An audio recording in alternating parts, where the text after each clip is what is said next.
سەبارەت بە هێرشەکان بەڕێز دەیڤد واڵاس سەرۆکی دامەزراوەی فەیر ئێنەرژی لە واشنگتنەوە لەگەڵمانە. بەڕێز دەیڤد سوپاس بۆ ئامادەبوونی بەڕێستان. بەم هێرشانەی ئیسرائیل ینی توانای ئەتۆمی ئێرانی دابەزێ؟ Okay.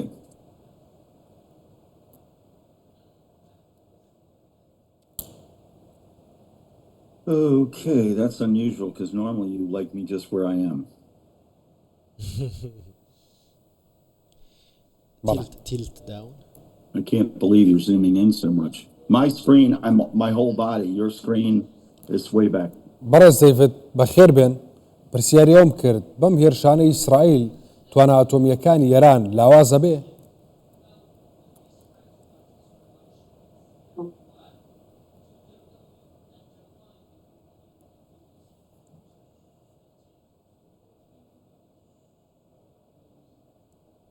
Can I hear the question again? I'm so sorry. I didn't realize you were talking to me.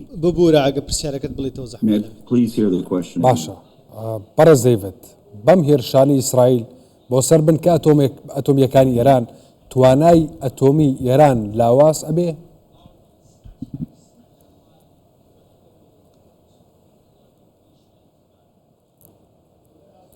Well, that's their whole purpose. بەڵێ ئامانجەکەش بۆ ئەوەیە و دوێنێ ئیسرائیل بۆ ئەمە هێرشی ئەنجام داوە و نەتەنیاهۆش باشکراوتی کە دەیەوێ توانای ئێران لاواز بکە و نەگاتە چەکی ئەتۆم و ئێران وتوێتی کە بۆ بەرهەمی ناوخۆ بۆ خزمەتگوزاری سڤیلە ئێمە ئەزانین کە ئەمە ڕاست نییە و ئیسرائیل بەردەوام وتوویەتی و بژاردەشی هەبووە بێت ئەم بژاردانەی خۆی بەکار بهێنێ. ئیسرائیل وای دەبینێ کە هەڕەشەیەکی لە ناوبەر هەیە بۆ ئیسرائیل بۆ سەر وڵاتەکەی خۆی، بۆیە ئەمە مافی داوەتە ئیسرائیل بۆ یەکە پێشوەختە هێرش بکە و دوێنێش وای کرد ئەمریکا دەیەوێت دانوستان لەگەڵ ئێران بکات و ئەمە وەکو خۆی نەچوە پێشەوە پێی وتووە کە بۆمبی ئەتۆم دروست نەکەی، بەڵام لەگەڵ ئەوەشدا ئێران هەر بەردەوامە لەسەر ڕێگەی خۆی لەسەر کاری خۆی. ئاژانسی نێودەوڵەتی وزەی ئەتۆمیش وتوویەتی کە ئێران یاساکانی تێکشکاندووە ئەو بڕێ کە بۆی دیاریکراوە زیاتر لەوەی بەرهەمێناوە ئیتر هیچ بژاردەیەک لە بەردەم ئیسرائیلدا نەماوە. لەلایەک گفتوگۆکردن و لەلایەک هێرشکردن ئەم دووشتە لە یەک کاتا چۆنە گونجێ؟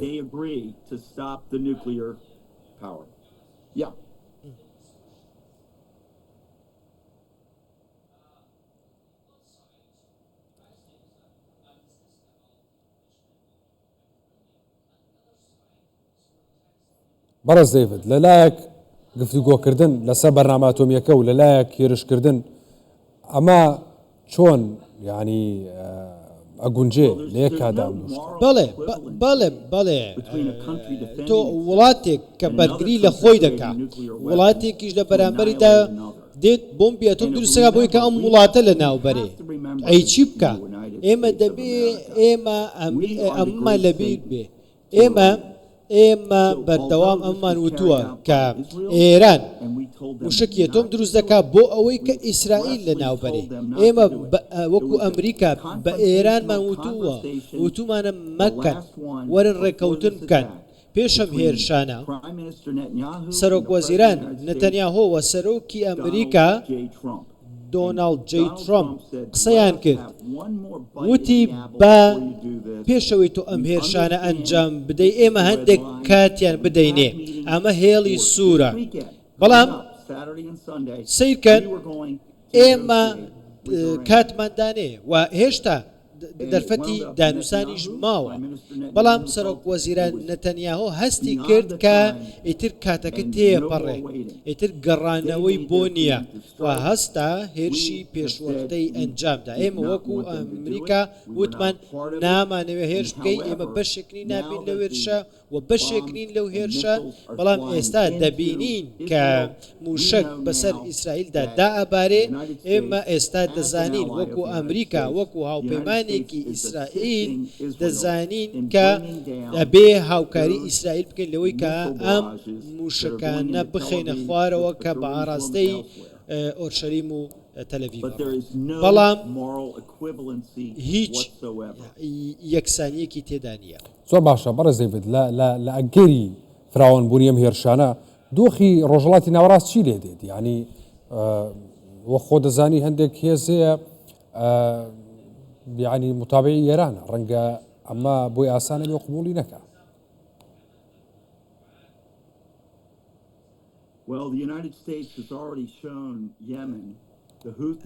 ئەمریکا بە حوسیەکان و یەمەنی پیشاندا کە چی ئەتوانێت بەرامبەریان بکە و حیزب الله بینیت کە تواناکانی ئیفلیچ کراون و ئیتر نەماون و جیالەوە ئەمریکا ئێستا لەگەڵ عێراق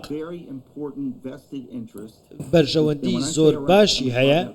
من بۆ یاڵێم عێراق لە ناویشیاندا کوردستان بەرژەوەندی هەیە. ئێمە نامانەوێت ئەم دۆخە ئەم ئاگرە بپەڕێتەوە بۆ عێراق. بۆیە هەندێک جار باز دەکەن کە موشک لە عێراقەوە ئاراستە کراوە. ئەمە باش نییە. ئەمە بۆ هیچ هاوڵاتی و تاکێکی عێراقی باش نییە. من نزاعەکەم کە ئەم موشکانە جارێکی دیکە ئاراستە نەکرێنەوە و ئێمە دەزانین کە ئەو حەشتی شعبی ئەو هێزانەی حەشتی شعبی کە لە عێراقن و هاتوونەتە دەور و پشتی ئەلئەسەد بنکەی عینەسەد و ئەیانەوێ هێرش بکەن. ئەگەر بێت و یەک جوڵە بکەن بەرامبەر بە ئەمریکا و هێزی ئەمریکا ئەمە زۆر خراپە بێت بۆ هەموو عێراق بە تایبەتی بۆ بەغدا، چونکە ئێمە بە هیچ شێوەیەک دەستەوەسان نابین بەوەی کە هێرش بکرێتە سەرمان. ئەوەی کە کردمان بە حوسیەکان لە یەمەن و هەر هێزێکی دیکە کە دێت سەری بەرز دەکاتەوە موشک و هێز بابلین موشکی خۆی ئاراستەی ئەسەد و هەولێر بکە. ئێمە دێین بەرگری لە خۆمان دەکەین، لە هاوپەیمانەکانمان دەکەین لە ناوچەکە. ئێمە وەکو ئەمریکا من زۆر دڵنیام سەرۆک ترەمپ بە هیچ شێوەیەک هیچ جۆرە هێرشێک قبول ناکە لە ڕۆژهەڵاتی ناوەڕاست دەدژی بەرژەوەندیەکانی ئەمریکا و ئەمریکا و هێزەکانی ئەمریکا پێشوەختە ئەو هێزانە لە ناو دەبن. بۆیە من دەمەوێت لێرەوە ڕوونی بکەمەوە. ئەگەر هەر کەس لە حەشتی شعبی گوێی لە منە، من سەرۆکی ئەمریکاش نیم بە ناوێویشەوە قسە ناکەم، بەڵام من سیاسەت و عەقڵیەت و دنیابینی ئەوە زانم هیچ هێرشێک قبول ناکەین دژی بەرژەوەندی و یەکە و سەربازەکانمان کە لە عێراق و ڕۆژهەڵاتی ناوەڕاستن، بە تایبەتی ئەوانەی کە لە عینەسەد و هەولێر و بەغدا و هەر شوێنێک هەن لە عێراق. ئێمە ئەمە قبول ناکەین بە هیچ شێوەیەک. باشە بەڕێز دەیڤد، ینی وەکو خۆش دەزانی ینی سەرۆکوەزیرانی عێراق باسی لەوە کرد کە ئاسمانی وڵاتەکەمان بەکارهێنرێ و نوێنەری هەمیشەیی عێراق لە نەتەوە یەکگرتووەکان باسی لەوە کرد، لە ئەنجومەنی یاسایشی نێودوڵەتی باسی لەوە کرد کە ئێمە قبوڵمان نییە، قبوڵ نەکراوە هیچ یەکێک لە دوولایەنەکەی شەڕ هەم ئێران هەم ئیسرائیل ئاسمانی وڵاتی ئێمە بەکاربێن بۆی کە نەبینمە بەشێک لەم شەڕە. عێراق چۆن ئەتوانێت بەرژەوەندی خۆی هاوڵاتیەکانی خۆی بپارێزێ و نەبێت بە بەشێک لەم شەڕە؟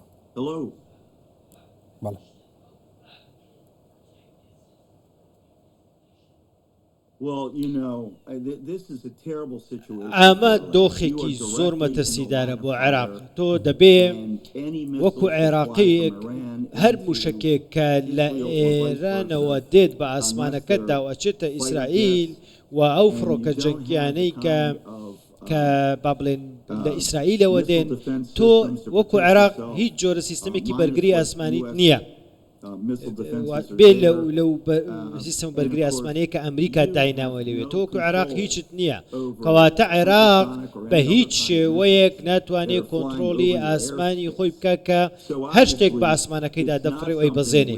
بۆیە ئەمە شتێک نییە کە عێراق بتوانێ ئیشی لەسەر بکە بۆیە سەتەلایەتی ئەمریکا و ئیسرائیلیش دەیبینن ئەگەر هاتوو یەک موشک لە عێراقەوە یاخود لە ئێرانەوە ئەنجا لە ئێرانەوە بێت یان لە عێراق خۆیەوە بێت بۆ سەر برکەکانی ئێمە چاومان هەیە ئێمە سەتەلایتمان هەیە ڕادارمان هەیە دەزانین لەکوێوە دێت و بۆ کوێ دەڕواتە موشەکە بۆیە ئەو هێزانە لە عێراقن و ئەو موشەکە یاخود لە ئێرانەوە بێ لە هەر لوێ شوێنێکەوە بێ بەڵام بە ئاراستەی بەرژەوەندیەکان و ئێمە بێ ئەمریکا دەیبینێ وەڵام دەداتەوە زۆر باشە ئەمریکا چۆن لە ناوچەکە هاوپەیمانەکانی خۆی پارێزی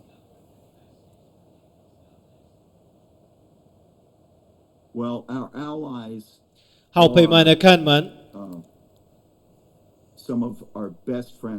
باشترین دۆستی ئێمە لە جیهان بەڕوونی ئێمە پاڵپشتی ئیسرائیلمان کردووە پاڵپشتی میسرمان کردووە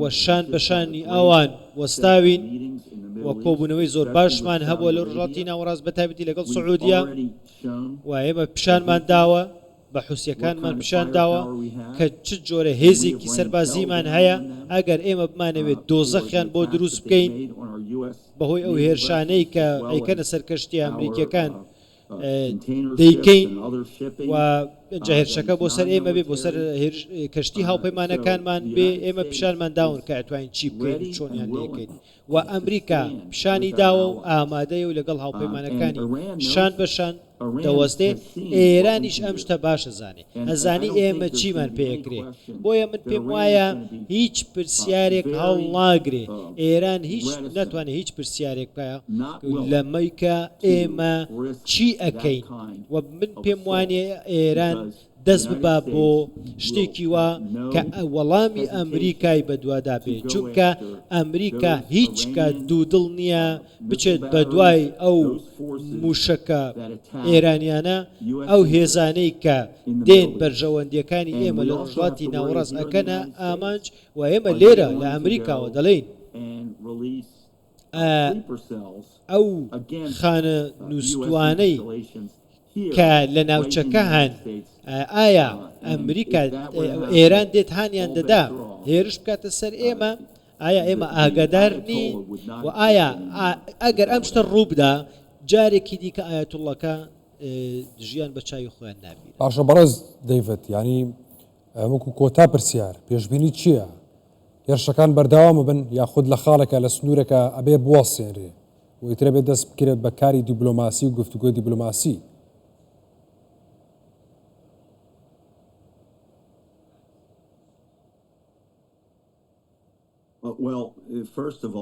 پێش هەموو شتێ یەک شت هەیە نابێ چەکی ئەتۆم هەبێ لە ئێران هەتا وەکو ئێران ئەم توانایی بێباندۆر نەکرێ یاخود ئێران خۆی دەست هەڵ نەگرێ و تەسلیم نەبێ و ئاڵای سپی هەڵ نەکە ئەم هێرشانە بەردەوام چونکە